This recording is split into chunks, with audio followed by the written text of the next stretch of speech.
안녕하십니까. 2020년 5월 8일 최병욱의 팩트 시작하겠습니다.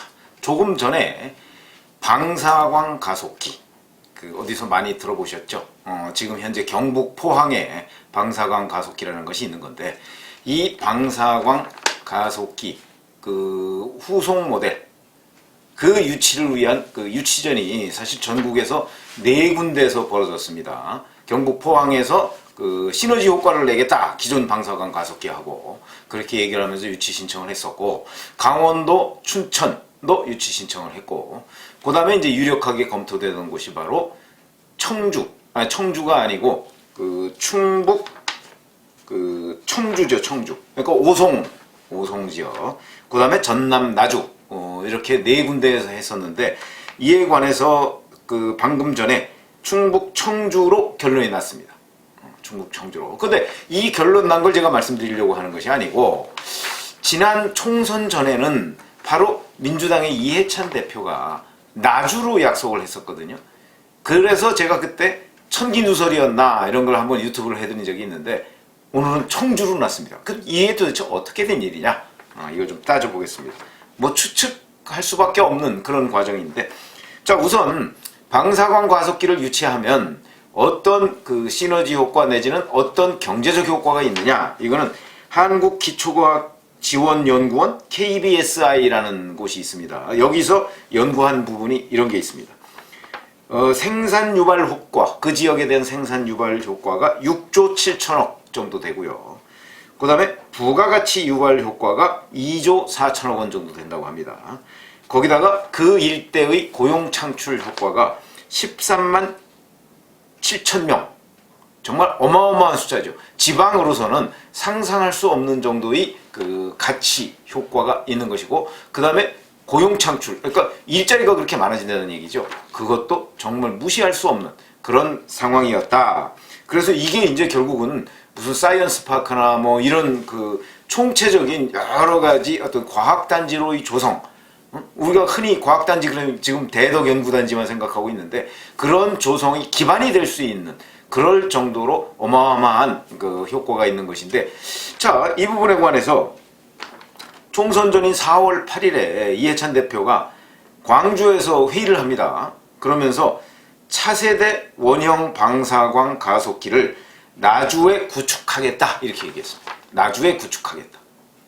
뭐 구축하는 걸 검토 중이다 이런 것도 아니고요. 나주에 구축하겠다, 이렇게 얘기를 했습니다. 그래서 이제 이 당시에 사실은 경쟁지였던 나머지 3곳, 경북 포항, 강원도 춘천, 그 다음에 충북 청주, 이런 곳에서 반발이 어마하게 일었습니다. 그런데도 물론 충북 청주에서 미래통합당 후보들이 다 떨어졌죠. 반발이 일었으면 사실은 이 부분에 관해서 민주당 후보들이 충북 청주나 뭐 포항이야 뭐 그렇다 치고, 강원도 춘천이나 뭐 이런 데서 민주당 후보들이 좀 불이익을 받았어야 되는데, 지금 결과만 놓고 보면 별로 불이익을 받지는 않았습니다. 그런데 여하튼 나주에 구축하겠다고 얘기를 했었거든요. 그러면 당시에 이해찬 민주당 대표가 왜 나주에 구축하겠다고 했느냐, 4월 8일에. 4월 8일이면 4월 15일 총선을 일주일 정도 남겨놓고 있는 지점입니다. 그래서 사실은 그때 나주나 아니면 나주가 뭐 광주하고 붙어 있으니까 그 일대의 무슨 후보 중에, 총선 후보 중에 좀 안 좋은, 그러니까 혹시 낙선할지도 모르겠다, 당초에 이제 뭐 싹쓸이 할 것이다 이런 예상들이 있었거든요. 실제 한 곳 빼놓고서는 광주 전남북을 싹쓸이 했습니다. 그런데 그 당시에 나주에 구축하겠다 이렇게 얘기한 걸 봐서는 아마 어느 한두 사람 정도가 혹시 흔들리나, 내지는 당선에 좀 문제가 있나, 제가 이런 추측을 한 적이 있습니다. 뭐 그거는 사실 정확하게 알 수는 없지만 결과만 놓고 보면 그럴 가능성이 없었던 것으로 보이는데, 압도적인 그러니까 광주 전남의 경우 특히 압도적인 당선을 했거든요. 그렇게 보면 그도 표 차이가 굉장히 많이 났습니다. 그럴 정도면 일주일 전에, 4월 15일 총선 일주일 전에 이해찬 대표가 굳이 가서 거기서 이 천기누설 비슷한 이런 것을 할 필요가 있었겠는가, 이런 것들은 자칫하면 오히려 경쟁 지역에 역풍을 불러오지 않겠는가, 이렇게 생각을 했었는데, 여하튼 이해찬 대표는 얘기를 했습니다. 그 얘기한 이유도 사실은 현재 드러나 있지 않죠.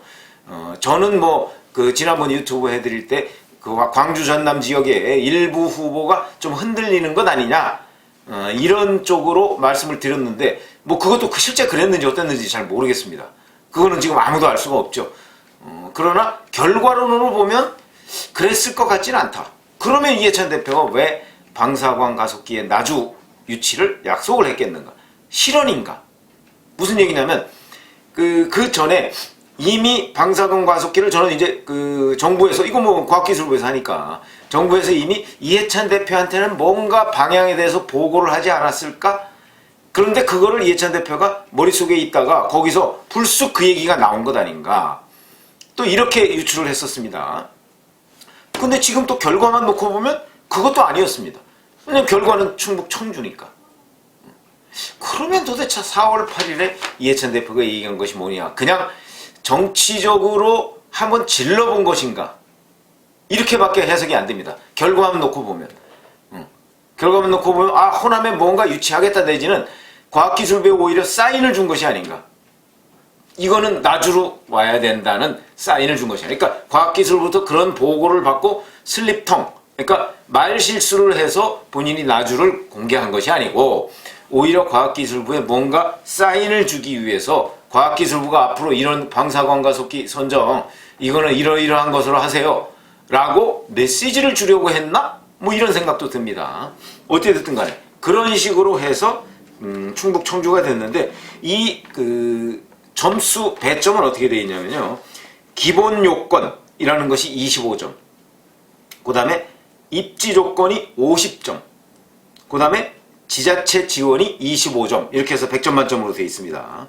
그래서 4월 8일에 이제 이해찬 민주당 대표가 나주에 구축하겠다 이렇게 얘기를 하고 그러면서 4월 29일에 이제 설명회를 했습니다. 과학기술부가 설명회를 했고 왜냐하면 각 지역 4군데에서 유치계획서를 냈고요. 거기에 대해서 지방자치단체들이 사업을 어떻게 지원할 것이냐. 왜냐하면 지자체의 지원 부분도 25점 배점이 있기 때문에 어떻게 지원할 것이냐 하는 부분을 설명을 했고 그게 4월 29일입니다. 29일인데 근데 5월 7일 그러니까 어제죠. 어제 그 심사위원들이 현장 심사를 했고 오늘 5월 8일 오늘 발표를 한 겁니다.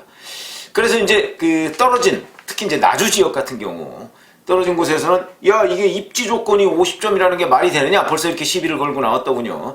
그런데 아직까지는 지금 바로 얼마 전에 금방 발표한 지 얼마 안 돼서 그런지 이 지역에서 아직까지는 이해찬 대표의 이 반응에 대해서 이해찬 대표가 4월 8일 날 나주에 구축하겠다고 한 부분 이 부분이 과연 뭐냐에 대한 반발은 아직 공개적으로 나오고 있는 것은 없습니다만 저는 곧 나올 것으로 봅니다.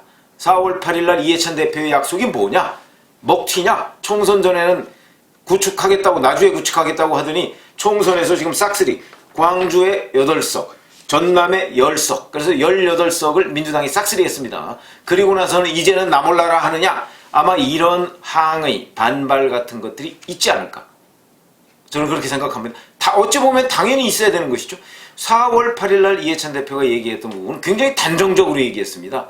검토 중인 것도 아니고 나주에 구축하겠다 이렇게 얘기를 했기 때문에 이거는 뭐 거의 확정된 듯이 얘기를 했어요. 그러니까 아마 이거에 영향을 받아서도 상당수의 광주 전남 유권자들이 아 그래 나주에 특히 나주와 광주하고 붙어 있으니까 나주와 광주에 그 어간에 있는 유권자들이 아마 민주당 후보한테 더 표를 몰아줬을 가능성은 저는 충분히 있다고 봅니다. 왜냐하면 고용 창출 효과가 13만 7천 명 정도 되면요. 이거 하나로도 거의 선거구가 하나 만들어질 정도로 어마어마한 지역 경제에 파급 효과를 누리고 있는 거거든요. 그런데 이런 부분을 지금 총선 전에 이해찬 대표가 가서 발설을 했단 말이죠. 그렇다면 상당한 정도로 영향을 받았을 것이다. 이렇게 봅니다. 그러면 이제 당연히 그렇게 몰표를 뭐 그렇지 않아도 몰표를 줬을 가능성이 저는 없다고 생각을 하지만 어쨌든 간에 이 몰표의 응집력이 훨씬 더 있었던 것인데 그런 부분에 관해서 그럼 우리를 결국 속였나? 이해찬 대표가 먹튀했나? 이 반응이 충분히 나올 법하다.